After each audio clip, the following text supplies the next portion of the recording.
वास्तु दोष घर के अंदर है, घर के सभी मेंबर को इम्पैक्ट करता है कि वो कुछ ही मेंबर को इम्पैक्ट करता है? कि आपकी अगर सपोज एक घर में 4 लोग रह रहे हैं, किसी की दशा बहुत अच्छी चल रही है, तो उसको वो वास्तु दोष उतना इम्पैक्ट नहीं कर पाएगा, क्योंकि उसकी कहते हैं कि भगवान की दृष्टि उसके ऊपर पड़ रही है। मैम, हमारी जो बॉडी है मिरर की तरह काम करती है। अगर हमारी बॉडी में कोई प्रॉब्लम होता है तो हमारी घर में भी सेम प्रॉब्लम्स अकर होने लग जाते हैं। जो हमारे शरीर में चल रहा होगा, जो उस भवन में या उस बिल्डिंग में लोग रह रहे होते हैं, उनके शरीर में जो प्रॉब्लम होती है एग्जैक्टली वही हमें घर में मिलेगी।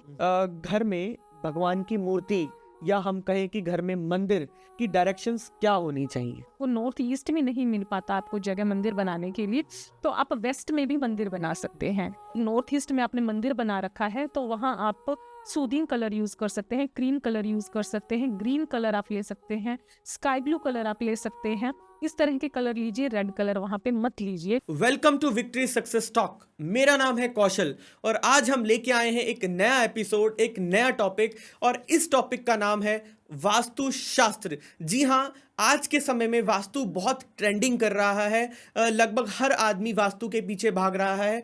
हर घर में कुछ ना कुछ ऐसा दोष है जिसके कारण लोगों को अपॉर्चुनिटीज नहीं मिल पाती हैं। हमें नहीं पता है कि हमारे घर के अंदर मंदिर की डायरेक्शंस क्या होनी चाहिए, स्टेयर्स की डायरेक्शंस क्या होनी चाहिए। आज के समय में अगर आप पुराना समय भी देखें तो हमारे जो पुराने स्ट्रक्चर्स हैं वो भी पूरे वास्तु की तरीके से ही बने होते थे, चाहे हमारा कोई भी बड़े से बड़ा टेंपल क्यों ना ले लें हम। तो आज के समय में भी हर इंसान चाहता है कि हमारा घर भी वास्तु कंप्लायंस हो।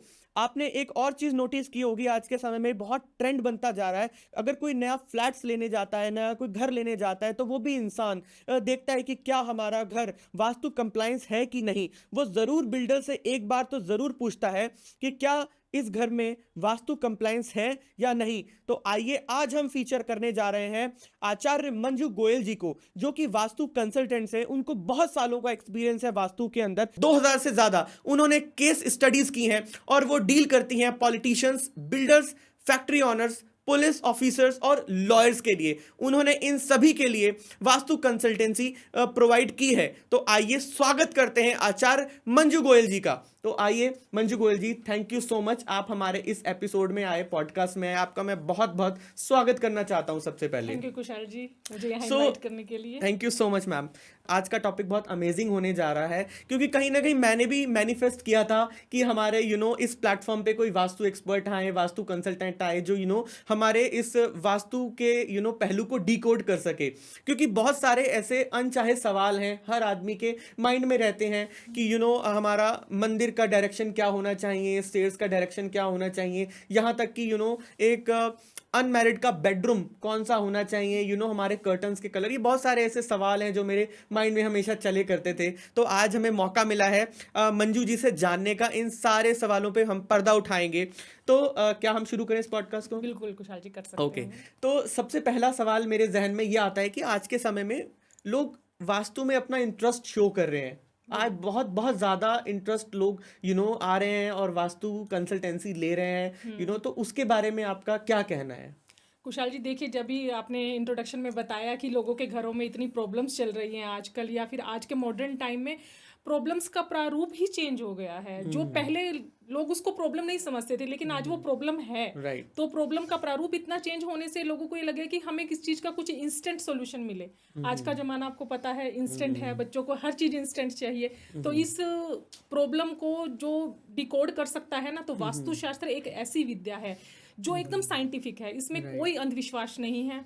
पहले लोग ये मानते थे कि ये एक अंधविश्वास है, वास्तुशास्त्री आएंगे घर में तोड़ फोड़ करा देंगे, इसकी वजह से थोड़ा सा दूर भागते थे। लेकिन आजकल ये विद्या इतनी रिफाइन हो चुकी है, मतलब एक एक चीज हम इतने साइंटिफिक तरीके से अपने क्लाइंट को दिखाते हैं कि आपकी जमीन की एनर्जी कितनी है। इतने अच्छे हमारे पास टूल्स आ गए हैं, डिजिटल टूल्स आ गए हैं कि हम साक्षात दिखाते हैं कि देखिए एनर्जी कितनी है। फिर उसके अंदर हम अपने ट्रीटमेंट्स करते हैं और फिर दिखाते हैं कि देखिए उसका कैसे रिजल्ट आता है। तो आज का जो यूथ है वो इस चीज पे बिलीव करता है कि दिखाइए। वो हमसे हर चीज का मांगते हैं कि आप प्रूफ मांगते हैं हमसे कि आप बताइए। तो इस वजह से लोगों को ये लगने लगा है कि ये अंधविश्वास नहीं है, ये एक प्योर विद्या है, जो जिसका ओरिजिन ही हमारा भारत देश है। हमारे पुराणों में इस चीज का जिक्र किया गया है। विश्वकर्मा प्रकाश उठा लीजिए आप, या पंच जो पतंजलि योग सूत्र है उसके अंदर भी वास्तु का बहुत प्यारा एक्सप्लेनेशन दी गई है। बस उसको डिकोड करने का तरीका बदल गया है आज के मॉडर्न युग में। तो लोग इसकी तरफ नेचुरली अट्रैक्ट हो रहे हैं क्योंकि इसमें प्रॉब्लम का सॉल्यूशन हम क्विक देते हैं। राइट। तो आपने अभी प्रॉब्लम की बात करी, तो मैं अपना पर्सनल एक्सपीरियंस आपके साथ शेयर करना चाहता हूँ। मेरे ना कमर में बहुत दर्द था आज से 1-1.5 महीना पहले। तो तो मैं भी ऐसे गूगल पे सर्च कर रहा था, यूट्यूब पे सर्च कर रहा था कि क्या हो सकता है, वास्तु से रिलेटेड ही कुछ सर्च कर रहा था। तो मुझे उसमें एक वीडियो निकल के आया ब्रह्म स्थान। क्योंकि मैंने इसके बारे में पढ़ा है कि हमारा ब्रह्म स्थान बहुत मेन पॉइंट होता है जहाँ से सारी चीज़ें हमारी हैंडल होती हैं। तो हमारा जो ब्रह्म स्थान है वो कभी भी हैवी नहीं होना चाहिए। तो मैंने क्या नोटिस किया अपने घर में, जो हमारा ब्रह्म स्थान था उसके ऊपर हमारा स्टडी टेबल रखा हुआ था, बहुत हैवी था जो कि। तो मैंने उसको वहाँ से तुरंत हटाया। तो उसका जो इम्पैक्ट ये दिखा मुझे 3-4 दिन के अंदर कि मेरा जो कमर का दर्द है वो चला गया, और चला नहीं, बिल्कुल चला गया। तो इस चीज के पीछे आप खुद ही देखिए ना, आपने साक्षात मुझे एग्जांपल आप मुझे बता रहे हैं। क्योंकि जो ब्रह्म स्थान होता है वो बेसिकली हमारी जो, अगर मैं घर की बात करूं और इंसान के शरीर से अगर उसको कंपैरिजन करूं, तो ब्रह्म स्थान हमारी नाभि है। आप सपोज कीजिए अगर इंसान की नाभि के ऊपर अगर कोई आप हैवी चीज रख देंगे तो उसकी पूरी बॉडी मचल जाती है। इसी तरीके से जैसे आपने बताया कि आपने ब्रह्म स्थान पे टेबल रखी थी, तो ब्रह्म स्थान का दूषित होना ना वास्तु में सबसे बड़ा दोष माना जाता है। ये तो चलो टेम्परेरी था, हो सकता है वो स्टडी टेबल पहले कहीं और हो, अभी आपने चेंज कर दी हो जिसकी वजह से आपको प्रॉब्लम आई। लेकिन अगर किसी के घर में ब्रह्म स्थान ऑटोमेटिकली पूरी तरह से दूषित हो जाता है, कैसे दूषित हो सकता है ये? अगर वहां पे कोई टॉयलेट बना देता है, वहां पे कोई हैवी ऑब्जेक्ट आ जाता है, या किचन आ जाती है, सपोज कीजिए अगर कोई जलती हुई चीज अगर आपकी नाभि के ऊपर कोई रख देगा तो क्या हाल होगा। तो ब्रह्म स्थान का प्योर होना बहुत जरूरी है हमारे वास्तु शास्त्र के अंदर, क्योंकि इस जगह का दोष पूरी बिल्डिंग को तहस नहस कर सकता है। ओके। सो अगर वास्तु दोष घर के अंदर है तो क्या वो एक घर के सभी मेंबर को इम्पैक्ट करता है कि वो कुछ ही मेंबर को इम्पैक्ट करता है? ये थोड़ा हमें ब्रीफली बताइए। कुशाल जी, इसमें क्या होता है कि जो वास्तुशास्त्र है ये हमारे घर की एनर्जीज होती हैं, जो चारों तरफ हम जो हमारा शरीर होता है एनर्जीज के साथ अलाइन होता है। तो अगर आपके घर में वास्तु का कोई दोष है आपकी बिल्डिंग में या आपके वर्क प्लेस पे, तो वो हर इंसान को इम्पैक्ट करेगा, आपके घर में जितने भी मेंबर है। लेकिन वो किसको कितना इम्पैक्ट करता है, इट डिपेंड्स ऑन दशा। अब दशा क्या है, ये एस्ट्रोलॉजी है कि आपकी अगर सपोज एक घर में 4 लोग रह रहे हैं, किसी की दशा बहुत अच्छी चल रही है तो उसको वो वास्तु दोष उतना इम्पैक्ट नहीं कर पाएगा, क्योंकि उसकी कहते हैं कि भगवान की दृष्टि उसके ऊपर पड़ रही है, तो वो उसको इतना इम्पैक्ट नहीं कर पाएगा। लेकिन अगर किसी की दशा खराब चल रही है और सपोज उसके घर में उसी डायरेक्शन में वास्तु का दोष है, तो वो उसको सबसे ज्यादा हार्म कर जाएगा। क्या कहते हैं, जैसे सबसे बड़ा वास्तु दोष नॉर्थ ईस्ट में टॉयलेट का माना जाता है। कहते हैं कि अगर नॉर्थ ईस्ट में टॉयलेट है तो घर में डेफिनेटली किसी न किसी को कोई ऐसी क्रोनिक डिजीज, जिसका मैं नाम भी नहीं लेना चाहूंगी, ऐसी डिजीज हो जाती है जो क्योरेबल भी नहीं होती। लेकिन वो घर के 6 मेंबर्स में से किसको होगी? क्वेश्चन ये आता है, घर में तो 6 मेंबर है, क्या 6 के 6 हैम्पर हो जाएंगे? नहीं, किसी को थोड़े बहुत सिम्टम आएंगे, किसी को कुछ आएगा, लेकिन मेजर इम्पैक्ट उसको आएगा। क्योंकि जो नॉर्थ ईस्ट डायरेक्शन है, अगर मैं प्लेनेटरी बताऊं इसको, तो ये जुपिटर की दिशा है, विष्णु भगवान की दिशा है। तो जिसकी कुंडली में जुपिटर खराब होगा या कि वो प्लेनेट खराब होगा जिसकी दिशा में उसके घर में दोष है, तो वो उसको सबसे ज्यादा हार्म कर जाएगा। उसको उस बीमारी के होने के चांसेस सबसे ज्यादा होते हैं। कि जिसकी दशा खराब चल रही होती है तो उसको वो सबसे ज्यादा इम्पैक्ट तो ये डिपेंड करता है कि हमारी दशाएं क्या चल रही हैं। हर इंसान की अलग अलग दशाएं होती हैं। तो जरूरी नहीं है कि वो वास्तु दोष सभी लोगों को इम्पैक्ट करे। इम्पैक्ट सबको करेगा। वो दोष ऐसा दोष है जो सबको इम्पैक्ट, मगर वो इम्पैक्ट का लेवल अलग अलग हो जाएगा। क्योंकि अगर जिसकी दशा जुपिटर की खराब है उसको वो क्रोनिक डिजीज दे जाएगा। सपोज हमारे घर में बच्चे हैं, नॉर्थ ईस्ट डायरेक्शन हमारी क्लियरिटी की है कि हमें क्लियर होगा कि हमें लाइफ में करना क्या है, हमारा विजन उसके लिए, हमारी लाइफ के लिए क्या है। तो बच्चे पढ़ेंगे ही नहीं, उनको विजन ही नहीं पता होगा हमें करना क्या है। बच्चों में इस तरह का सिम्टम दिखेगा आपको। ओके। हस्बैंड के अंदर हो सकता है कुछ चिड़चिड़ापन, उनको ये ना पता लगे कि मुझे अपने बिजनेस की एक्सपेंशन कैसे करनी है, क्योंकि बेसिकली डायरेक्शन तो आइडियाज की है, ब्रेन की है, तो किसी को वो किसी तरीके से इम्पैक्ट कर सकता है और किसी को किसी तरीके से, लेकिन ये सभी को इम्पैक्ट करेगा। ऐसा नहीं है कि सिर्फ एक पर्सन को करता है। राइट। सो गाइज, आप ज़रूर अपने घर में चेक कीजिए कि आपके नॉर्थ ईस्ट डायरेक्शन में आपके घर में क्या कंस्ट्रक्शन हुई है, क्या वो ओपन एरिया है, क्या वहाँ पर टेम्पल है, या उसके अलावा वहाँ पर कुछ और चीज़ें ऐसी रखी हुई हैं जो कि आपके पूरे घर को पॉजिटिव की बदले नेगेटिविटी की ओर लेके जा रही हैं। तो इस चीज़ों के ऊपर हमें छोटी छोटी बातें हैं जहाँ पर बहुत ध्यान रखना चाहिए। मैंने सुना है कि मैम हमारी जो बॉडी है वो मिरर की तरह काम करती है। अगर हमारी बॉडी में कोई प्रॉब्लम होता है तो हमारी घर में भी सेम प्रॉब्लम्स अगर होने लग जाते हैं। तो इसके ऊपर आपका क्या कहना है? बिल्कुल कुशाल जी, मैं आपको यही कहना चाहूंगी कि हमारे पुराणों में भी कहा गया है कि यत पिंडे तत् ब्रह्मांडे। इसका क्या मतलब होता है कि जो हमारे शरीर में होता है वही हमारे चारों तरफ होता है, और जो हमारे चारों तरफ होता है एग्जैक्टली वही हमारी बॉडी में भी चल रहा होता है। तो क्या था इसके पीछे, मैं आपको थोड़ी सी स्टोरी बताना चाहूंगी कि वास्तु का जन्म कैसे हुआ। राइट। कि एक बहुत साल पहले शंकर भगवान और देवताओं की तरफ से और राक्षसों की तरफ से अंधकासुर, देखिए आप नाम को देखिए, एक साइड शंकर भगवान है जिनकी जो अपनी तीसरी आंख से भी देख सकते हैं, और दूसरी साइड अंधकासुर है कि जिनको दिखाई भी नहीं दे रहा। तो उनमें दोनों में बहुत सालों तक युद्ध चला था, और युद्ध चलने से दोनों के पसीनों की बूंदें जमीन पर गिरी और एक बहुत बड़ा महाभूत उत्पन्न हो गया था। तो किसी को समझ ही नहीं आया कि ये देवता है या राक्षस है। उसने पूरी पृथ्वी पे तहस नहस करना शुरू कर दिया। तो सब लोग उसको ब्रह्मा जी के पास लेके गए, क्योंकि कोई भी चीज की उत्पत्ति ब्रह्म देवता के बिना नहीं हो सकती। अगर वो महाभूत उत्पन्न हुआ है तो वो ब्रह्मा जी ने ही किया है। तो ब्रह्मा जी ने उसको अपने मनस पुत्र की संज्ञा दी थी। मनस यानी कि हमारा मन। तो ब्रह्मा जी ने कहा था कि उसको आदेश दिया कि तुम जमीन पे जाओ, तुम पृथ्वी पे औंधे मुंह लेट जाओ। जिससे क्या हुआ, उनका जो मुख था वो नॉर्थ ईस्ट की तरफ चला गया, उनका हेड का पोर्शन, और जो उनकी पीठ थी और बैक था वो साउथ वेस्ट यानी कि नैऋत्य कोण की तरफ चला गया। तो इस तरीके से जो वास्तु पुरुष है उसका जन्म हुआ था। तो जो वास्तु पुरुष है एग्जैक्टली वो हमारे शरीर की रेप्लिका है। मतलब जो हमारे शरीर में चल रहा होगा, जो उस भवन में या उस बिल्डिंग में लोग रह रहे होते हैं, उनके शरीर में जो प्रॉब्लम होती है एग्जैक्टली वही हमें घर में मिलेगी। मैं आपको एक एग्जांपल से समझाती हूँ। आप मेरे सामने बैठे हैं, कोई भी मेरे सामने बैठा है, खाना खा रहा है, ठीक है, वो साथ में पानी पी रहा है, खाने के बीच में थोड़ा सा खाना खाया, बीच में पानी, ठीक है, तो मैं सीधा सीधा उसको बोल दूंगी कि आपके घर में साउथ ईस्ट में यानी कि आग्नेय कोण आपके घर का डिस्टर्ब है। कैसे डिकोड किया मैंने इसको, क्योंकि जो खाना वो ले रहा है उसका क्या काम है, हमारे शरीर की जो जठरा अग्नि है या हमारे शरीर की अग्नि है उसको जला के रखना, ठीक है। अग्नि क्या है, पैसा, वही हमारे अग्नि कोण से ही हमारे घर में पैसा आता है। तो वो क्या कर रहा है, अग्नि जला रहा है लेकिन साथ में पानी डाल रहा है, पानी पी रहा है, तो अग्नि उसके शरीर से अग्नि बुझ रही है, तो उस इंसान को कभी पैसा नहीं आ सकता। तो उसके घर में जरूर आग्नेय कोण में या तो पानी का स्रोत मिल जाएगा कोई ना कोई, या पानी का कलर मिल जाएगा, जैसे सपोज ब्लू कलर आ गया या ब्लैक कलर आ गया।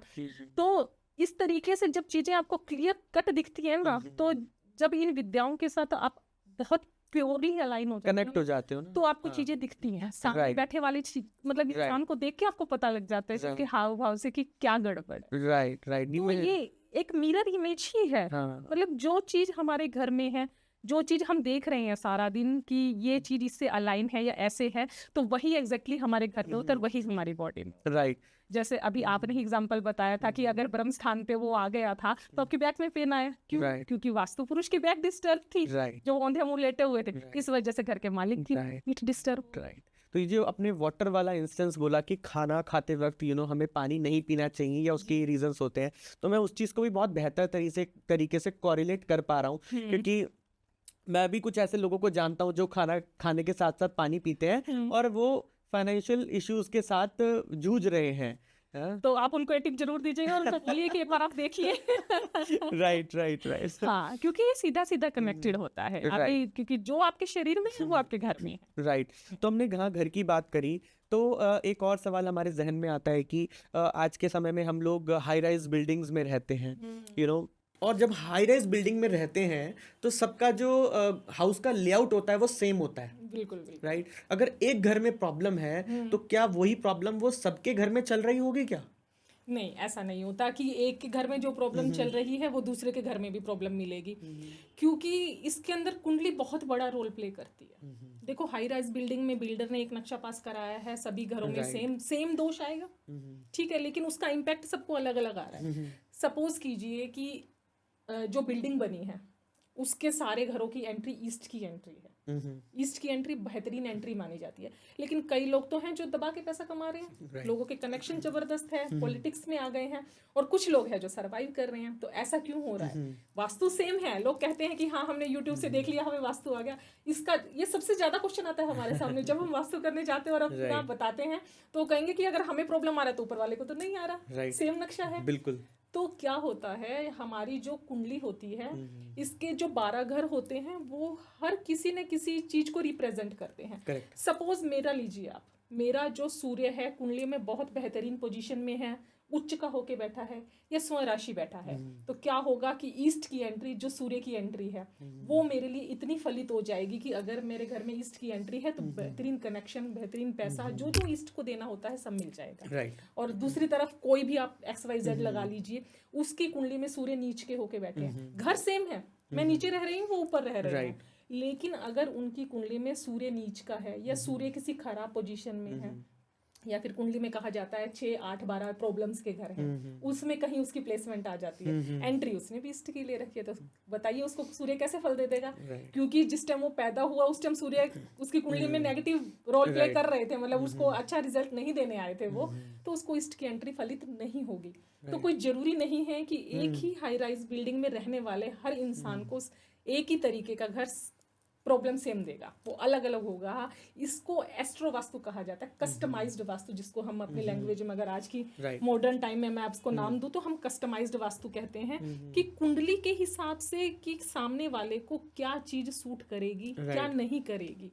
तो ये चीज बहुत बेहतरीन रिजल्ट देती है आपके क्लाइंट को। पहले हमारे जहन में ना जब वास्तु की बात आती थी तो एक ही बात जहन में आती थी कि तोड़ फोड़, कि अच्छा वास्तु कंसल्टेंट आएगा तो वो कहेगा ये दीवार तोड़ दो, क्योंकि ये वास्तु की शुरुआत ही वहीं से हुई थी, और काफी लोगों ने अपने घर का स्ट्रक्चर बदलवाया भी, किचन हटवा दी, दीवार हटवा दी, वहां से इधर उधर करवा दिया घर को। तो क्या ये मिसकंसेप्शन है, क्या इसका हमारे पास सब्स्टिट्यूट आ गया है? बिल्कुल कुशाल जी, मैं कहूंगी कि ये बहुत मॉडर्नाइज टाइम हो गया है, प्रॉपर्टी के रेट इतने महंगे हो गए हैं, लोग अपने घरों में इतना एक्सपेंसिव पत्थर लगवा देते हैं, तो हम जो काम करते हैं वो 100% विदाउट डेमोलिशन काम है। कोई चीज हम तोड़ फोड़ नहीं करते। बेसिकली वास्तु रिजल्ट कैसे देता है? वास्तु पंच तत्वों का अलाइनमेंट है। अगर हम, कोई जरूरी नहीं है कि उसकी तोड़ फोड़ करके ही उसको अलाइन करेंगे। जब आप एक एक्सपर्ट डॉक्टर के पास जाते हैं ना, तो वो जाते ही आपकी सर्जरी नहीं करता, नहीं करेगा।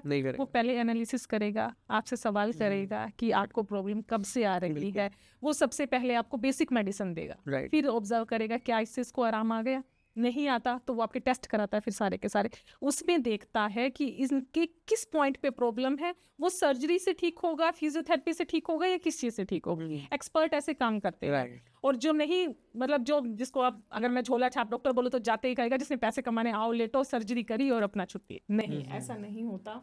अगर चीज़ों को आप, सामने वाला क्लाइंट आपके पास इतना ट्रस्ट करके आता है, अपनी मेहनत की कमाई आपको देने को तैयार होता है, तो आपका भी ये फर्ज बनता है कि उसके माइन्यूट लेवल पे जाके आप काम कीजिए कि इसकी कौन सी नस में दर्द है कि जिसको दबाना पड़ेगा आपको, उसको दबाते ही उसको आराम आ जाना चाहिए। तो तोड़ फोड़ की कोई जरूरत नहीं होती। आपके पास इतनी स्किल होनी चाहिए कि सामने वाला बोल क्या रहा है, उसके किस बॉडी पार्ट में प्रॉब्लम है, घर के कौन से बॉडी पार्ट से वो रिलेट हो रही, वहां पे वर्क कर दो तो काम हो जाते हैं। तो कोई तोड़ फोड़ की जरूरत नहीं होती। बहुत सी एक आध ऐसी चीजें हैं जिसका सब्स्टिट्यूट हमारे पास नहीं है, तो वो जरूर हमें हटवानी पड़ती है, अदरवाइज बिल्कुल विदाउट डेमोलिशन काम हो जाता है, एनर्जीज बढ़ा देते हैं हम। तो जब वास्तु कंसल्टेंट, अगर हम किसी वास्तु आचार्य को अगर हम अपना घर का लेआउट दिखाएं, तो उसके साथ में क्या हमें अपनी कुंडली भी दिखानी पड़ेगी उसको?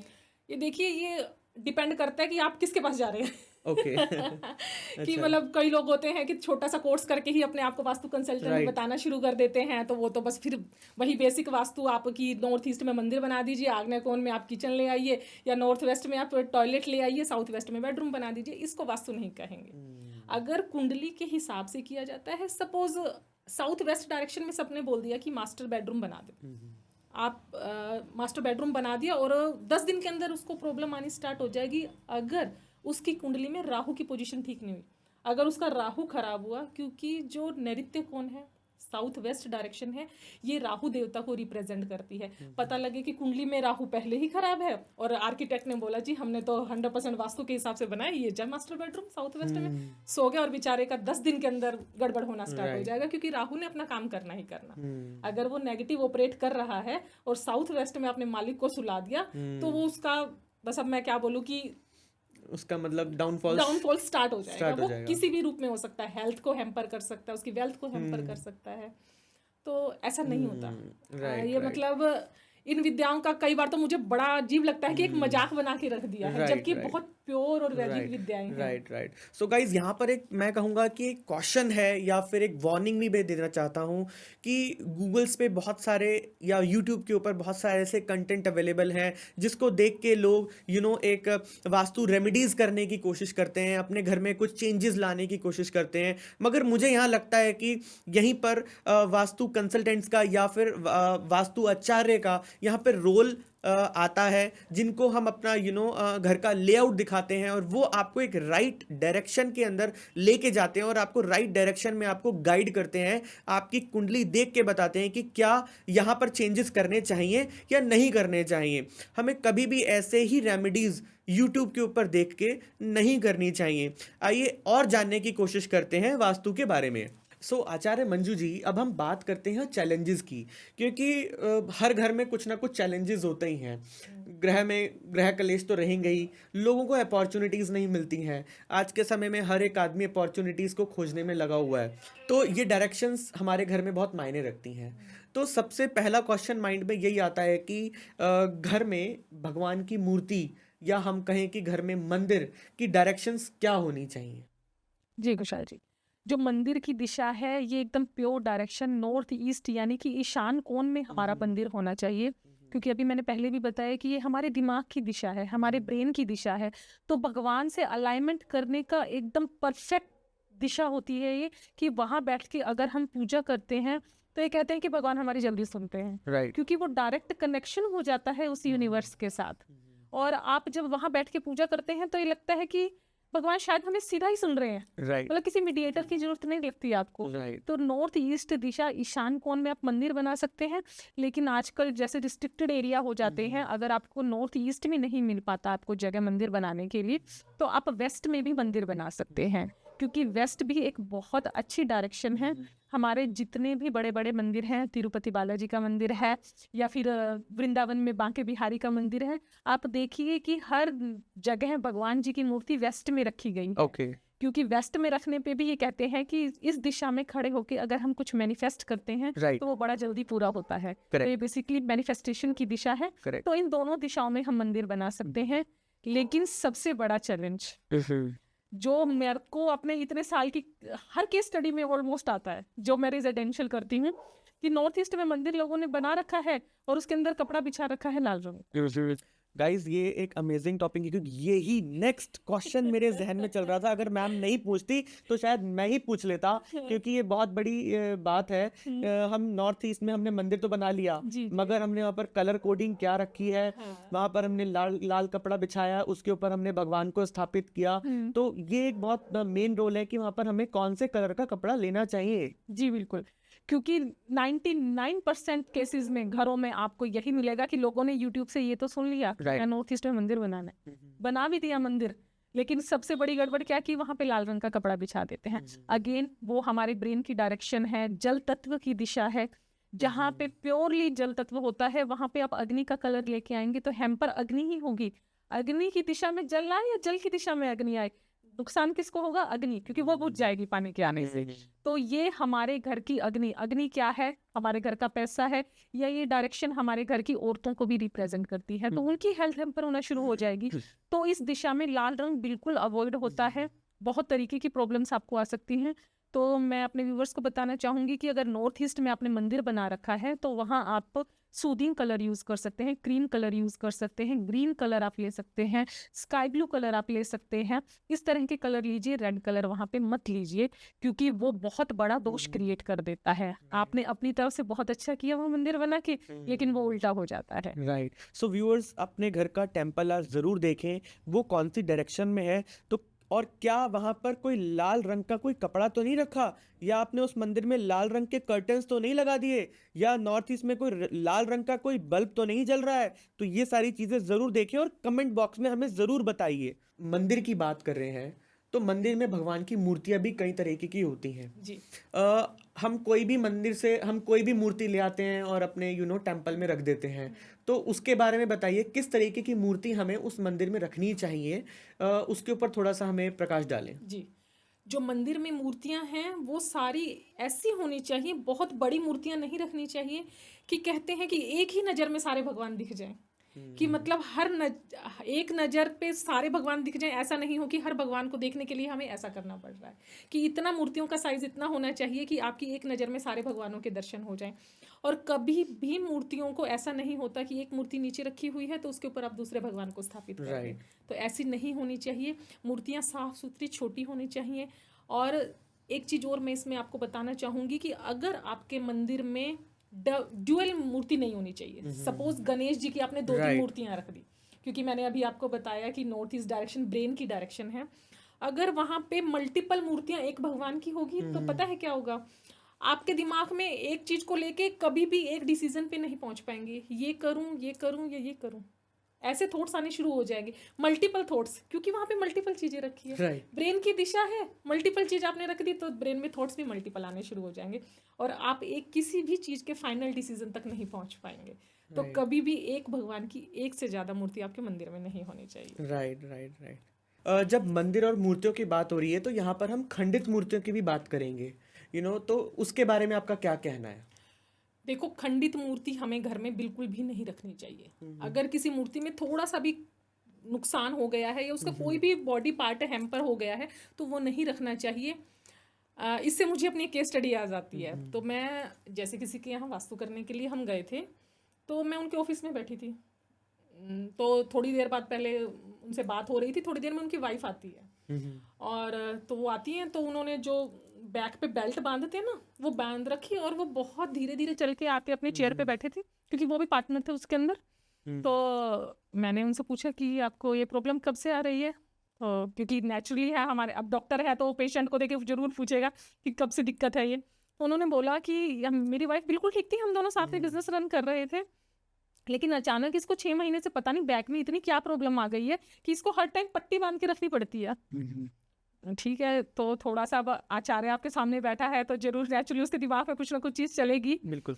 तो मैंने उनको जो अपनी वास्तु की रेमेडीज देनी थी या जो उनके यहाँ ट्रीटमेंट करना था मैंने किया। तो वही है कि जब आप इन विद्याओं में आ जाते हैं ना तो ऑब्जर्वेशन बहुत बढ़ जाती है आपकी। राइट। मतलब अब आपके हाथ में ये है जो पेपर, आप इसको येलो कलर कहेंगे लेकिन मेरे लिए ये अर्थ एलिमेंट है, अर्थ प्लस स्पेस एलिमेंट जो बहुत फ्रेंडली होता है। तो ये लोगो आपको बहुत अच्छा है। तो एक चीज को देखने का नजरिया बदल जाता है।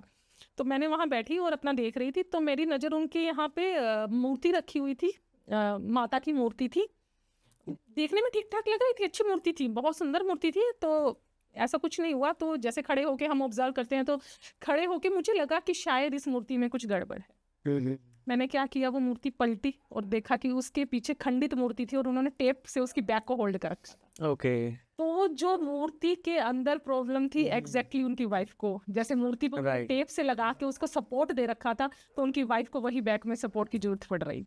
तो मैंने उनसे पूछा ये कब हुआ है, कहते जी इतनी सुंदर मूर्ति थी, हमारा फेंकने का इसको मन नहीं किया और इनकी बैक में थोड़ा सा किसी तरीके से क्रैक आ गया था तो हमने टेपिंग कर दी। मगर देख लो वो टेपिंग का नतीजा अब कैसे वो बेहतर है। तो तभी कहा गया है ये तो मनस का खेल है, अगर वहां जो गड़बड़ कर दी तो वो आएगी ही आएगी। इस मूर्ति को आप हटाइए और आपकी वाइफ ठीक हो जाएगी। राइट। तो खंडित मूर्तियां नहीं रखनी चाहिए, क्योंकि जिस बॉडी पार्ट का खंडन हो गया ना, ये नहीं पता आपके घर के किस मेंबर के उस बॉडी पार्ट में प्रॉब्लम आ जाए। राइट। तो खंडित मूर्तियां नहीं रखो। आपने बहुत बेहतर तरीके से समझाया कि हमें खंडित मूर्तियां हमें नहीं रखनी चाहिए। अच्छा, एक और चीज़ मेरे जहन में आ रही है, आजकल खाटू श्याम जी का बहुत चलन है, जी। ठीक है। खाटू श्याम जी की अगर हम फोटो देखें तो वो सिर्फ फेस की पूजा हो रही है, यस। ठीक है। बहुत लोगों ने अपने घर में भी स्थापना कर ली है फेस की, सिर्फ फेस ले आए या फोटो ले आए। क्या वो सही है? बिल्कुल। ये देखिए, हमारी हिंदू मान्यता है कि जो खाटू श्याम जी है, इनको कृष्ण भगवान का अवतार बताया गया है। इसके पीछे महाभारत की एक स्टोरी है। हाँ। अगर मैं उसको बताने लग गई तो बहुत लंबा हो जाएगा आपका बिल्कुल podcast। बिल्कुल बिल्कुल। तो आप अगर सर्च करेंगे तो आपको हाँ। मिल जाएगा कि इनको कृष्ण जी का अवतार क्यों माना गया है। तो ये हमारी हिंदू मान्यता से जुड़ा हुआ है। लेकिन अगर मैं इसको एस्ट्रोलॉजिकल आपको बताऊं, जो हमारे सर का ऊपर का हिस्सा होता है ना, राइट। ये राहु को रिप्रेजेंट करता है, राहु देवता का। और जो हमारा नीचे का हिस्सा होता है, केतु देवता का होता है। तो कभी भी हमें घर में ऐसा कोई स्टेचू नहीं रखना चाहिए कि जो सिर्फ आजकल लाफिंग बुद्धास आते हैं, जो सिर्फ मुंडी मतलब Right. ऊपर की हिस्से की, वो नहीं रखते। ये हमारी मन से जुड़ा हुआ है, हमें भगवान इनके अंदर दिखते हैं, तो इनको हम अपने घर में रख सकते हैं। मंदिर में इनकी स्थापना कीजिए, एज ए भगवान आप इनकी पूजा कीजिए। लेकिन आप स्टैचू के तौर पे कोई भी ऐसी इमेज या कोई ऐसी चीज मत लगाइए जिसमें सिर्फ ऊपर का हिस्सा हो। बहुत सारे आजकल वास देखने को मिलेंगे आपने, जिसमें सिर्फ ऊपर की वो चीज होती है। तो वो आप अपने घर में राहु को एक्टिवेट कर लेते हैं ऐसी चीजें लगा के। तो आप श्याम बाबा की कर सकते हैं पूजा, अपने मंदिर में स्थापित कर सकते हैं, लेकिन इस तरीके का कोई और स्टैचू अपने घर में मत लगाइए। मतलब आपका कहना ये है कि कोई भी अगर भगवान लेके आए तो उनकी फुल बॉडी होनी चाहिए। Full body. अगर हम घर में क्लटर की बात करें या कबाड़ की बात करें, हिंदी भाषा में एकदम बोले हम, तो वो उसकी डायरेक्शंस क्या होनी चाहिए और उसके हमारे घर में क्या क्या इम्पैक्ट पड़ते हैं जी, और क्या वो वास्तु दोष है? बिल्कुल। सबसे बड़ा वास्तु दोष हमारे घर में क्लटर है, क्योंकि जब तक हमारे घर में क्लटर रहेगा ना, तो हम अपनी ग्रोथ कर ही नहीं सकते। और सबसे पहले तो नॉर्थ ईस्ट डायरेक्शन, जिसके बारे में मैंने पहले भी बात की थी, कि इस दिशा में तो क्लटर होना ही नहीं चाहिए, क्योंकि दिमाग की दिशा है। अगर क्लटर रख देंगे तो क्लटर आइडिया ही आएंगे, आइडियाज की दिशा है। ओके। और अगर आप ईस्ट में इसको रख देंगे तो ईस्ट हमारे कनेक्शंस की दिशा है। ईस्ट में रखिए क्लटर, तो जितने भी कनेक्शन बनेंगे सारे कबाड़, टाइम पे कोई काम नहीं आएगा आपके। आप कनेक्शन बना लीजिए और किसी चीज की जरूरत हो तो वो नहीं बनेंगे। आप साउथ में अगर क्लटर रख देंगे तो साउथ दिशा हमारे नेम फेम की दिशा है, तो वो नहीं हमें मिल पाएगा। वेस्ट में आप क्लटर रख देंगे तो वेस्ट हमारी प्राप्तियों की दिशा, तो हमें वो भी नहीं हो पाएगा। Right. तो क्लटर तो हमारे घर में किसी भी दिशा में नहीं होना चाहिए। हाँ, अगर कोई चीज आपको ऐसा लगता है कि हाँ ये चीज मेरे यूज की है, तो उसको आप अगर स्टोर करना चाहते हैं, स्टोरेज और क्लटर में फर्क होता है। देखिए, तो जो चीज आपको लगता है पता नहीं यूज होगी कि नहीं होगी, उस चीज को आप अपने घर से निकाल देना चाहिए। जो चीज ये लगता है कि हाँ इसको मैं स्टोर करूं, थोड़े टाइम में मेरे को ये काम आएगी या जैसे, तो उसके लिए एक दिशा होती है साउथ और साउथ वेस्ट डायरेक्शन। ये हमारी साउथ और साउथ वेस्ट के बीच में मिलती है। इस दिशा में आप अपनी स्टोरेज कर सकते हैं, क्लटर नहीं, स्टोरेज। स्टोरेज कीजिए काम की चीजों की, मतलब ऐसे कि हाँ इन फ्यूचर इसको कभी हम यूज कर सकते हैं। और जहाँ क्लटर का आया है नाम, तो मैं कहूँगी कि घर के क्लटर के साथ आप रिमूव करने के साथ आपको अपने ब्रेन का क्लटर भी रिमूव करना होगा। जो फालतू के आइडियाज या किसी की कोई ऐसी बात है जिसको आप लेके बैठे हैं खाना, आप जिंदगी में कभी ग्रो नहीं कर पाएंगे। उसने मुझे ऐसा क्यों कह दिया तो छोड़िए ना उसको, चीजों को छोड़ के आगे बढ़ेंगे। अपने ब्रेन का क्लटर साफ करेंगे तभी तो आगे बढ़ेंगे। तो घर से भी क्लटर हटाइए और दिमाग से भी। यस यस, आपने बहुत सही चीज़ यहाँ पे समझाई है। सो गाइज, यहाँ पर समझने वाली बात है, क्लटर और स्टोरेज दोनों में बहुत ज़मीन आसमान का फ़र्क है। अगर जो चीज़ आपके घर में लगता है आपको कि वो फेंकने वाली है, तो उसको तुरंत फेंक दें, उसको संभाल के रखने की ज़रूरत नहीं है। अगर आपको लगता है कि हाँ ये मेरी चीज़ है और मुझे कुछ समय बाद इसकी ज़रूरत पड़ती है, तो आप उसको स्टोर करके रख सकते हैं। मगर अपने घर में फालतू का कचरा और कबाड़ आप अपने घर से आज ही निकालेंगे। और दूसरी बात इन्होंने एक और कही है मैम ने यहाँ पर, कि अपने दिमाग से भी फालतू की चीज़ें हमें निकालनी चाहिए। हमारे दिमाग को भी थोड़ा सा स्पेस देना चाहिए, वहाँ पर पॉजिटिविटी लेके आनी चाहिए। दिमाग में पॉजिटिविटी रहेगी तो शायद हमारे घर में भी पॉजिटिविटी रहेगी, हमारे रिलेशनशिप में भी पॉजिटिविटी रहेगी। मंजू जी, यहाँ पर देखा ये गया है कि घर में लोग रहते हैं, लोगों के थॉट्स मैच नहीं करते हैं, लोगों में बहुत अनबन बनी रहती है, हस्बैंड वाइफ में रिलेशनशिप्स बहुत इश्यूज आ जाते हैं, ठीक है। उसमें वास्तु की क्या ऐसी रेमेडीज हैं जो काम करेंगी? ठीक है, लोगों के देखिए आप, मैं कहूँगी कि हर इंसान की सोच अलग होती है। अगर हम चाहें, हम सोचें कि सबकी सोच एक जैसी होगी तो ऐसा नहीं होता। देखिए 5 उंगलियों का साइज भी सेम नहीं है। राइट। तो लेकिन उसको कैसे पिरो के रखना है, एक परिवार को कैसे बांध के रखना है, अब आपने मेरे से पूछा है तो मैं इसके लिए बताती हूँ। इसके लिए वैसे तो वास्तु में कई दिशाएं रिस्पॉन्सिबल होती है, लेकिन जो मेजर डायरेक्शन होती है हमारे रिश्तों की, वो साउथ वेस्ट दिशा है, यानी कि नैऋत्य कोण। ये दिशा हमारे संबंधों की दिशा है।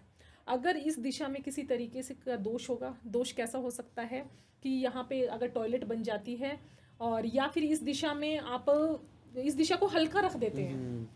हल्का और ऊंचे में बहुत फर्क होता है। देखो इसमें मैं एक मिथ क्लियर अपने ऑडियंस को करना चाहूंगी कि लोग कह देते हैं कि साउथ वेस्ट को भारी कर दीजिए, साउथ वेस्ट को भारी कर दीजिए, ऊंचा कर दीजिए। उनको भारी और ऊंचे का डिफरेंस ही नहीं पता है। राइट। साउथ वेस्ट बेसिकली हमारी जड़ें हैं जो किसी चीज को होल्ड करती है।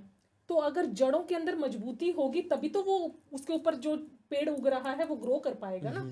तो साउथ वेस्ट दिशा को भारी रखना जरूरी होता है ताकि हमारी जड़ें मजबूत रहें।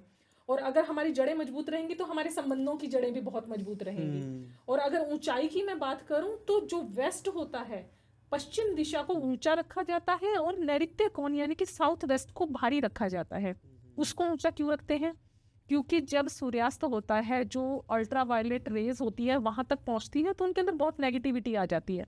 ताकि वो नेगेटिविटी हमारे भवन में या हमारे ब्रेन में प्रवेश ना कर सके तो उस दिशा को ऊंचा कर देते हैं। कहते हैं कि वेस्ट की साइड एक छेद भी खुला नहीं होना चाहिए, तो उस दिशा को ऊंचा रखा जाता है। और अभी इसका साक्षात एग्जांपल हमारे मोदी जी ने दिया है। उन्होंने देखे गुजरात में स्टैच्यू ऑफ यूनिटी बना दिया, सबसे ऊंची बिल्डिंग। इन्होंने वेस्ट को ऊंचा किया है हमारे भारत देश का, ताकि हमारा देश ग्रो कर सके। हो सकता है कि उसके पीछे यही लॉजिक हो। बिल्कुल यही लॉजिक है, क्योंकि उन्होंने वेस्ट में सबसे ऊंची बिल्डिंग बना दी, तो वेस्ट को ऊंचा रखा जाता है, साउथ वेस्ट को भारी रखा जाता है।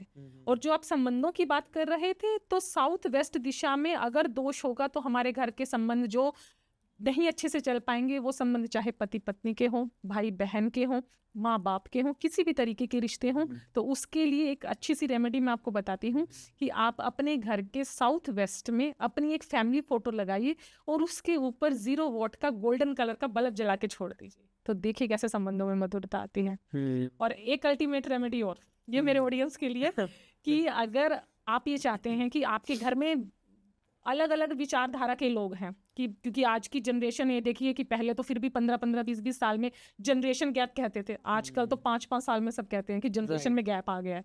तो वो थॉट कैसे मैच कर सकते हैं? तो ये चाहते हैं कि आपका परिवार इकट्ठा रहे, तो आप नॉर्थ ईस्ट में एक शंकर भगवान का शिव परिवार जो आता है उसको रखिए। क्योंकि इसके पीछे क्या लॉजिक है, जो शिव परिवार है देखिए उसके अंदर शंकर भगवान है। राइट, यूनिटी दिखा रहा है ना वो। शंकर भगवान है जिनके गले में सांप है, कार्तिकेय जी हैं जिनका वाहन मोर है, दोनों आपस में दुश्मन। माता है वो शेर पे विराजमान है, अगेन दुश्मन। गणेश जी हैं, उनके पास चूहा है। तो सबके वाहन अलग अलग हैं, सबके थॉट प्रोसेस अलग अलग हैं। नंदी जी हैं साथ में शेर हैं, उसके बावजूद एक कितना सुंदर परिवार है। तो अलग अलग विचारधारा के लोग एक साथ कैसे रह सकते हैं, ये चीज हमारे ब्रेन में क्या कब आएगी, जब ब्रेन की दिशा में कोई ऐसी चीज रखी होगी। तो ब्रेन की डायरेक्शन नॉर्थ ईस्ट रखिए, वहाँ शिव परिवार, और जोड़िए अपने परिवार की माला। राइट। बहुत उम्दा आपने एक रेमेडी बताई है। तो मुझे लगता है ये ऐसी रेमेडी है जो एक हर इंसान कर सकता है। बिल्कुल। अगर आप सनातनी हैं तो ये रेमेडीज को जरूर करना चाहिए और अपने रिलेशनशिप्स को बिल्ड करना चाहिए ना। ये छोटी छोटी रेमेडीज में कोई खर्चा नहीं आ रहा है, हमें इन रेमेडीज को कर लेना चाहिए। सनातनी है तो शिव परिवार लगाइए। अगर आप किसी भी धर्म के हैं, मैं कहूंगी कि वास्तु किसी धर्म को नहीं, हर धर्म के लोग कीजिए। फैमिली फोटो तो हर कोई लगा सकता है, किसी भी धर्म का है, लगाइए साउथ में। जब घर बनाते हैं तो बड़ी उम्मीद से बनाते हैं, बहुत पैसा जोड़ के बनाते हैं, मगर कई बार देखा ये गया है कि लोगों के घर बनते बनते रुक जाते हैं, बहुत रुकावटें आ जाती हैं। तो वो क्यों होता है? देखिए बहुत सी ऐसी बिल्डिंग्स देखी गई हैं जिनका हमें ट्रीटमेंट करने के लिए भी बुलाया जाता है कि 5 साल से बिल्डिंग है, 10 साल से बन रही है, कंप्लीट होने में नहीं आ रही, या फिर वहाँ पे किसी तरीके की मिस हैपनिंग भी हो जाती है, कोई मजदूर की डेथ हो जाती है। तो अगर मैं इसके पीछे आपको बताऊं तो सबसे बड़ा कारण तो देखो, वास्तु दोष तो हम डिस्कस कर ही चुके हैं।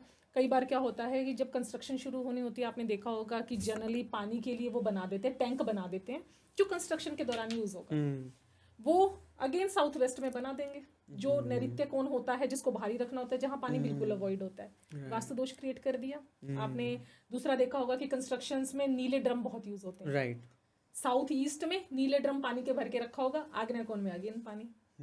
तो इस तरीके के दोष तो क्रिएट करते ही करते हैं, लेकिन जहां पे आपको ये लगता है कि ये बिल्डिंग बनने में नहीं आ रही, वास्तु भी बैलेंस उन्होंने इस तरीके का कुछ कर लिया, तो वहां पे होता है मरमास पॉइंट। आपने सुना होगा कभी, आयुर्वेद में मरमास पॉइंट होते हैं। मर्मा पॉइंट क्या होता है? हमारे शरीर में 72,000 नाड़ियां हैं। जहां ये नाड़ियां इकट्ठी होती हैं, उसका जो जंक्शन पॉइंट होता है ना, जहां पे इकट्ठी होके और पूरी बॉडी में हमारे एनर्जी का फ्लो करती है, उसको मर्मा पॉइंट कहते हैं।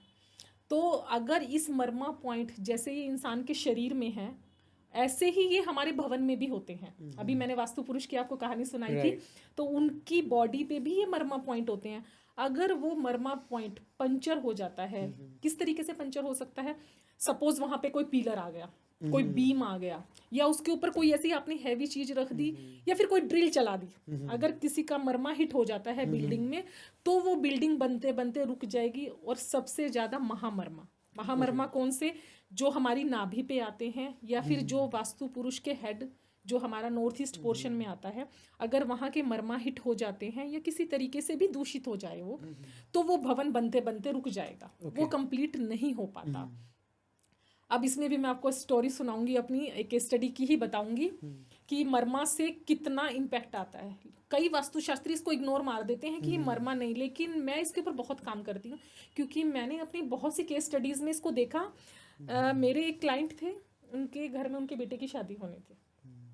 तो नेचुरली जब शादी होती है तो घर में रेनोवेशन वगैरह का काम चलता है। राइट। तो उन्होंने अपनी किचन में माइक्रोवेव के लिए ना दीवार में 3 स्क्रू करवा के और माइक्रोवेव को होल्ड कर दिया, मतलब बेसिकली 3 बड़े स्क्रू लगा के, क्योंकि उनको जगह नहीं मिली। हाँ। ठीक है, मेरे क्लाइंट है, वो मेरे से काफी टाइम से कनेक्ट हैं, तो कोई दिक्कत नहीं है, मतलब बहुत अच्छा उनका चल रहा। उनके बेटे की शादी हुई।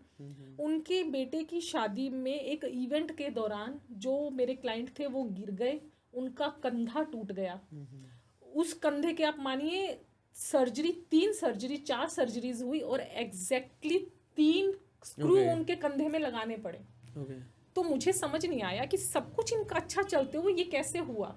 तो एक बार तो शादी करके सारा निपट के घर आ गए, तो उन्होंने मुझे बताया कि मैं तो 3 सर्जरी करा चुका हूँ मंजू जी, लेकिन मेरा कंधा ठीक नहीं हो रहा।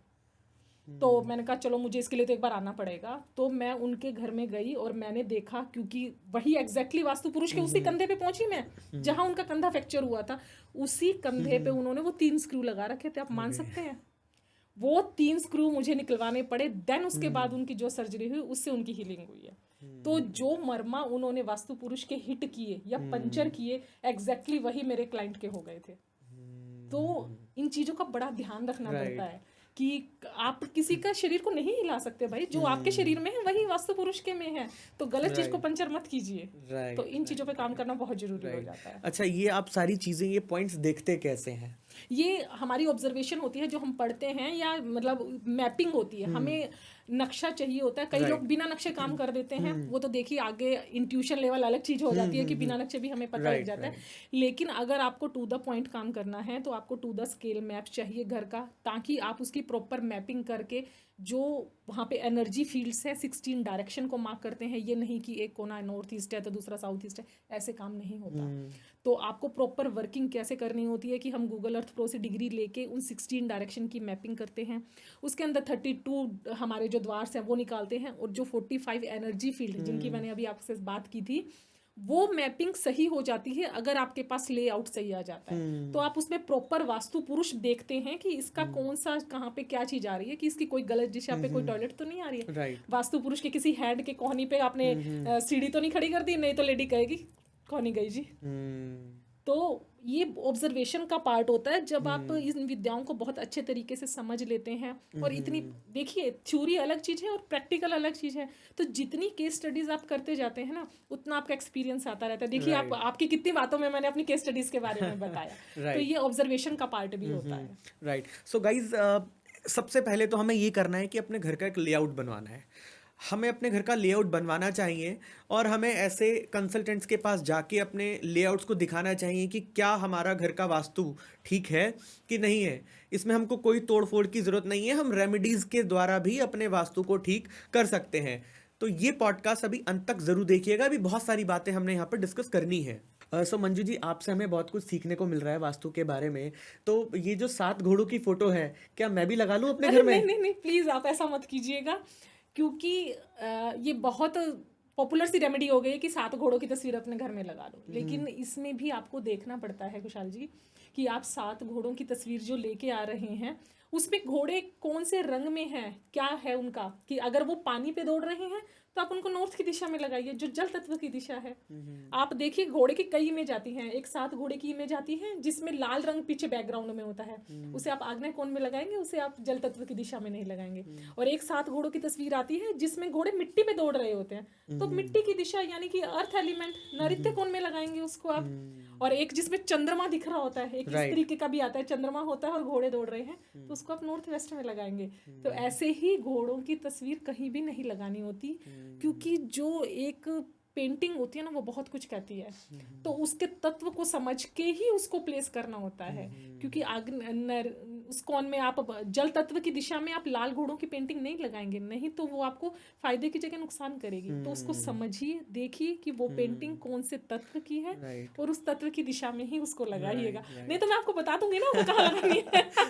अच्छा, हमें इसके बारे में भी नॉलेज नहीं थी, बस हमने सब लोगों के घर में वो 7 घोड़ों की फोटो दिखी है, वो एक पॉपुलैरिटी चल रही है अब से कई सालों से कि बस वो 7 हॉर्स वाली फोटो आएगी और अपने घर में इस लोकेशन पे लगानी है। अच्छा, मगर हमें नहीं पता था कि उसमें बहुत सारे वेरिएशंस हैं। जी जी।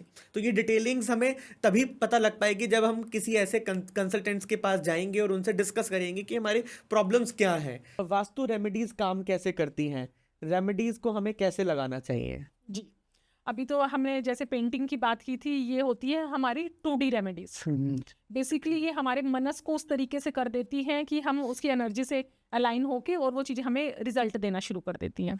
एक होती हैं रेमेडीज जो हम एडवांस रेमेडीज करते हैं, जो हम मतलब आप ये लगाइए एक दिशा का एक तत्व है, उस दिशा का एक एलिमेंट भी है। हमारा क्लाइंट हमें बता रहा है कि मुझे इस दिशा से, मुझे इस चीज़ की प्रॉब्लम आ रही है, हमने as a vastu consultant decode कर दिया कि इसको इस दिशा से प्रॉब्लम आ रही है, यानी कि उस दिशा का बल कम है ना, तो हम उसके अंदर कुछ ऐसे मेटल्स, ऐसे बूस्टर, बैलेंसर, ताकि उसके घर का डेकोर भी खराब ना हो। आजकल बहुत सी हमारे पास ऐसी टेक्निक आ गई है कि उसके घर का डेकोर भी खराब नहीं होता और हम रेमेडी कर देते हैं। और वो रेमेडी लगाने से क्या होता है, जो उस दिशा से जो उसको आना चाहिए, अपॉर्चुनिटीज की दिशा है तो अपॉर्चुनिटीज की दिशा में काम करेंगे, और उसका जो तत्व है उसकी रेमेडीज अगर उसके अंदर हम इंस्टॉल कर देते हैं तो उस दिशा का बल बढ़ जाता है। यानी कि जैसे हो गया ना, इंसान के शरीर में कैल्शियम कम था, डॉक्टर ने रिकॉर्ड कर दिया कैल्शियम का, आयरन से काम नहीं होगा, कैल्शियम ही देना पड़ेगा। अगर आयरन कम है तो आयरन देना पड़ेगा। तो हर दिशा का जो तत्व है उसकी अगर हम वहाँ पे स्ट्रेंथ बढ़ा देते हैं, उसकी रेमेडी हम प्लेस कर देते हैं, तो उस दिशा का दिशा बल बढ़ जाता है, उसकी स्ट्रेंथ बढ़ जाती है, और जो उस भवन में रहने वाले लोगों के उस दिशा से आने वाली चीजों में जो कमी आ रही होती है वो आनी शुरू हो जाती है। अब वो पुश कर देते हैं, पुश कर देते हैं दिशा को, डाल देते हैं। लेकिन ये एक तरीके से बहुत तरीके से डालना पड़ता है, क्योंकि पता है ओवरडोज हर चीज के नुकसान कर जाती है, और कम डाल दी तो वो भी उसको रिजल्ट नहीं कर पाती। तो इसका प्रॉपर तरीके से ही मेजरमेंट करके या फिर स्क्वायर फीट के हिसाब से ही चीजें डाली जाती हैं कि कहाँ क्रिस्टल्स डालने हैं। मरकरी अच्छा है तो हम क्रिस्टल्स डाल देंगे, उसके ग्रीन क्रिस्टल्स डाल देंगे, तो एक क्रिस्टल वास्तु का भी पार्ट हो जाता है। तो बहुत सी रेमेडीज आ गई हैं, एडवांस रेमेडीज। डिपेंड्स करता है कि आपको कौन सी चीज सिद्ध हो जाती है या आपके क्लाइंट को आपको पता होता है क्या चीज रिजल्ट दे देगी। तो ये रेमेडीज बहुत बढ़िया तरीके से काम करती है। राइट।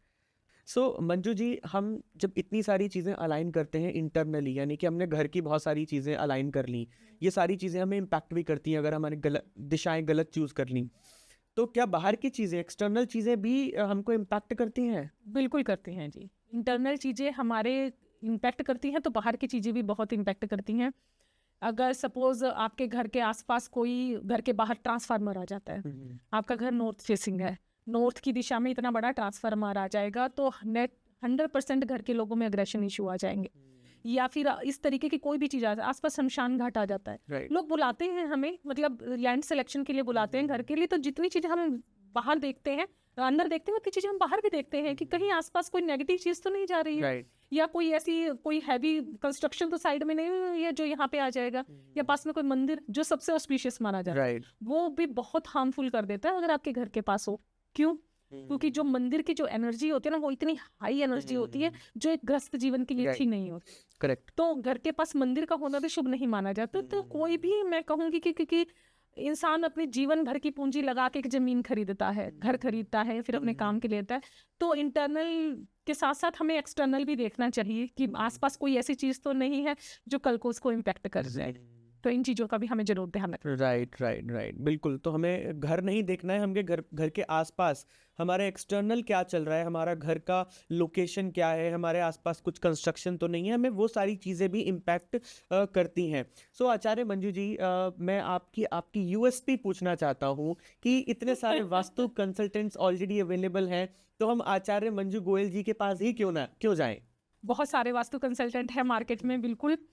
और मैं अगर अपनी बात करूं तो मेरी मेन यूएसपी जो है, मेरी प्रॉपर्टी रीसेलिंग वास्तु। लोग खरीदवाते बहुत है प्रॉपर्टी है, मैं कहती हूँ मैं खरीदवाती भी हूँ और उनकी रुकी हुई प्रॉपर्टी बिकवाती भी हूँ। इसमें क्या होता है कि जो बिल्डिंग बहुत टाइम से नहीं बिक्री होती, इंसान को लगता है कि अगर मेरी ये रुकी हुई प्रॉपर्टी निकल जाए तो मैं इस पैसे को किसी अच्छी जगह इन्वेस्ट कर दूं। राइट तो बेसिकली मैं उसमें क्या करती हूँ, मैं वहाँ पे ये देखते हैं कि कहाँ की एनर्जी डंप है, क्योंकि अगर कहीं पे रुकावट है तभी तो कुछ नहीं फ्लो आगे जा रहा ना, राइट क्योंकि कहीं ना कहीं तो ब्लॉकेज है। तो उस ब्लॉकेज को पहचानने में मैं कहती हूँ मेरी यूएसपी है। मैं लोगों का मतलब प्रॉपर्टी रीसेलिंग वास्तु में मतलब उनकी रुकी हुई प्रॉपर्टी अपनी वास्तु रेमेडीज से हम निकाल देते हैं। मतलब कुछ हमारा टाइम पीरियड होता है, वो डिपेंड करता है कि प्रॉपर्टी कितनी पुरानी है या वहाँ पे कितनी एनर्जी है, उस हिसाब से उसकी कर देते हैं।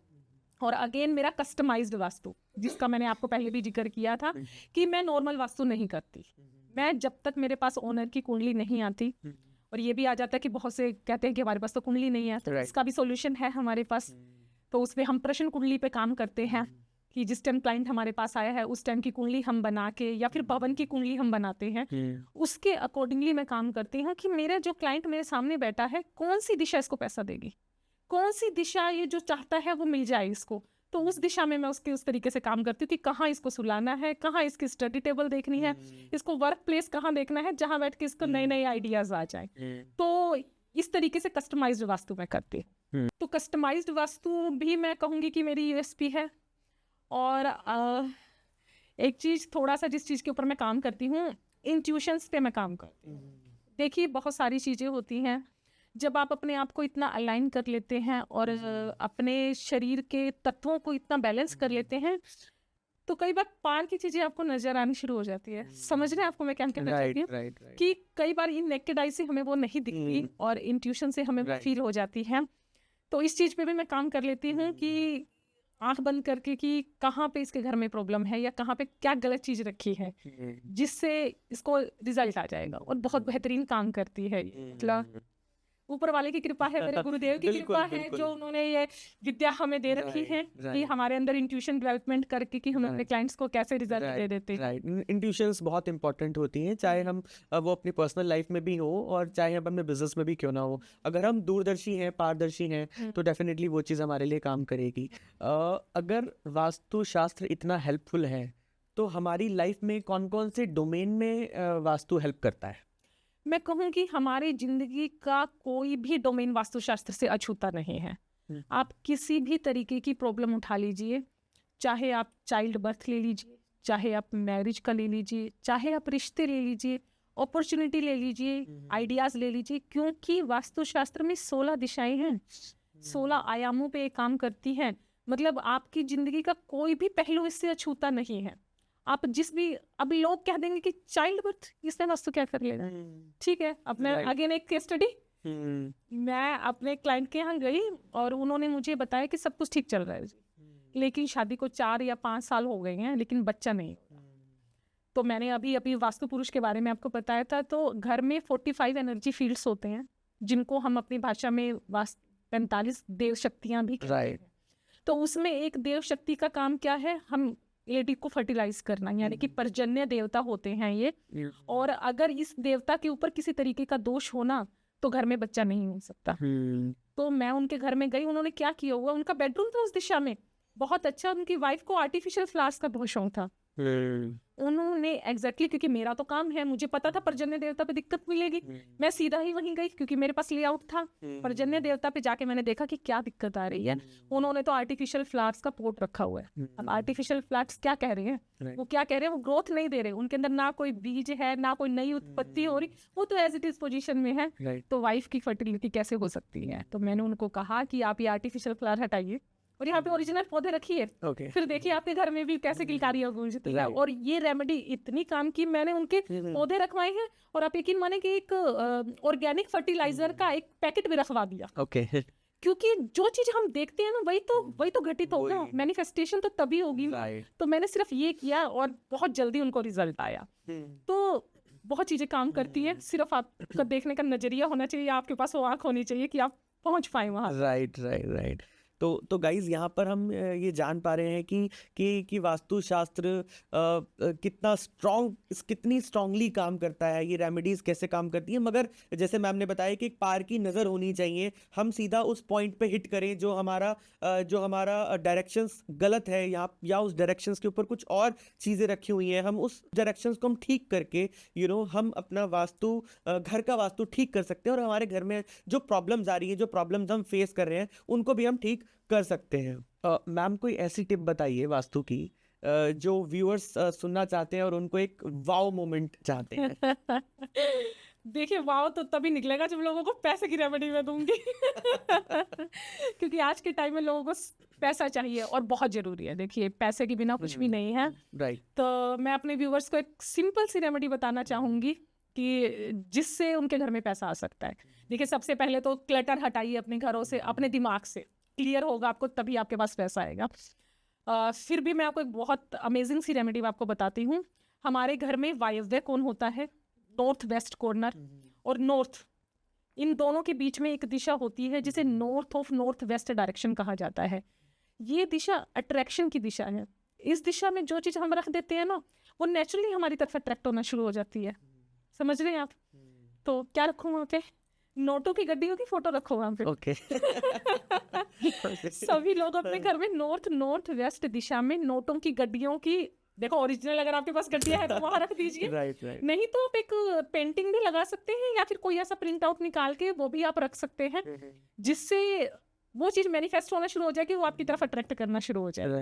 लेकिन अब मैं अगर इस दिशा के बारे में बता ही रही हूँ तो मैं इस दिशा में बताऊंगी कि ये अट्रैक्शन की दिशा है। तो इस दिशा में कोई ऐसी चीज़ मत रखिए या कोई ऐसा लेडी का स्टैचू या कुछ। मैं तो इवन इतना भी कहते हैं कि यहाँ पे राधा कृष्ण जी की मूर्ति भी नहीं होनी चाहिए, नहीं तो एक्स्ट्रा मैरिटल अफेयर के चांसेस भी हो जाते हैं, क्योंकि ये दिशा अट्रैक्शन की है। राधा कृष्ण पति पत्नी नहीं थे। राइट। तो इस दिशा में जो चीज आप रखेंगे वो अट्रैक्ट होनी शुरू हो जाएगी। तो रखिए नोटों की गड्डियाँ। राइट। और मुझे बताइएगा कमेंट बॉक्स में। बिल्कुल। सो NNW नॉर्थ वेस्ट, Yes. हमारी ये डायरेक्शंस आप अपने घर में देखिए कि NNW लोकेशंस क्या है और वहां पर आपने क्या रखा हुआ है, और कमेंट बॉक्स में जरूर बताइएगा हमें। तो आप मेरे बारे में भी कुछ बताइए ना फिर। मतलब आप मेरे इंट्यूशन का टेस्ट ले रहे हैं? नहीं, डेफिनेटली। ठीक है, चलो आपने पूछा है तो मैं कोशिश करती हूँ। आपने वॉलेट होगा आपके पास? वॉलेट है। उसके अंदर आपने कुछ ऐसी चीज रखी हुई है, कुछ स्टैम्प समथिंग कि जो आपको कलेक्ट करने का शौक होगा। आई थिंक आपके पास कुछ ऐसी चीज मिलनी चाहिए आपके वॉलेट में। कुछ स्टैम्प हो सकती है, कोई कॉइन हो सकता है, ऐसा कि जिन चीज़ों का कलेक्शन करने से शौक होता है ना किसी को। ऐसे मुझे ध्यान तो नहीं है। तो आपने मुझसे पूछा तो आपको दिखाना पड़ेगा आपको कि अगर आपके पास कुछ ऐसा है कि ताकि मुझे भी बिलीव हो। तो व्यूअर्स, मैं अपना वॉलेट चेक करता हूँ। ये कोई स्क्रिप्टेड नहीं है, मैं अपना वॉलेट अभी निकालूंगा और चेक करते हैं, बिकॉज मुझे भी ध्यान नहीं है जनरली हम अपने वॉलेट में क्या रखते हैं। बट मैम की इंट्यूशंस हैं, काम कर रही हैं, हम देख लेते हैं कि हमारे वॉलेट में क्या है। Let's try.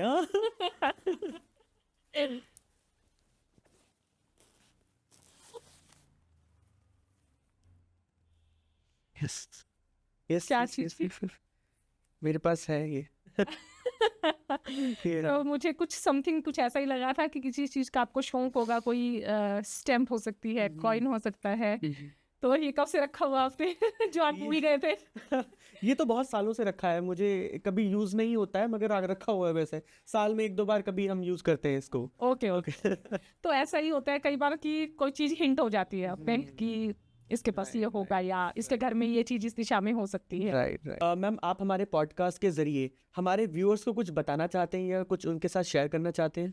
जी कौशल जी, मैं यही कहूँगी कि मैं अपने एक्सपीरियंस से, ठीक है वास्तु का जो मैंने आप 1 घंटे से जो हमारी चर्चा चल रही है ठीक है, लेकिन मैं लोगों को ये कहूँगी कि मुश्किलों से नहीं डरना चाहिए कभी भी। चैलेंजेस हर किसी की लाइफ में आता है, लेकिन जो उसको अपनी किस्मत मान लेता है ना, वो कभी भी नहीं आगे बढ़ पाता। कि तो मुश्किलों से कह दो कि टकराया ना करे हमसे, क्योंकि हमें हर हाल में जीने का हुनर आता है। तो अपने जीने के तरीके को बदलिए, आप खुश रहिए, बिल्कुल क्योंकि आप खुश रहेंगे तभी आप ग्रो पर कर पाएंगे। बिल्कुल। आप अपने अंदर को देखिए ना, बाहर को क्यों देखते हैं? क्योंकि जो अंदर देखता है वो निखरता है और जो बाहर देखता है वो बिखरता है। Right right. तो अपने आप को ग्रो कीजिए, इन विद्याओं का लाभ उठाइए और खुश रहिए और दुनिया में भी खुशियां बांटिए। Right right. तो जिस तरीके से मैम इतनी खुशियां आज हमारे इस पॉडकास्ट में बटोर के जा रही है यहाँ पर, उन्होंने बहुत अच्छी अच्छी बातें वास्तु के बारे में शेयर करी हैं। आज हम अपने पॉडकास्ट को यहीं पर वाइंड अप करते हैं। हमारे पॉडकास्ट को अपने फ्रेंड्स के साथ और अपने कलीग के साथ ज़रूर शेयर कीजिएगा और हमें कमेंट करके ज़रूर बताइएगा कि आपको आज का हमारा पॉडकास्ट कैसे लगा। और आप मैम के साथ ज़रूर कॉन्टैक्ट कर सकते हैं वास्तु के regarding. Thank you so much.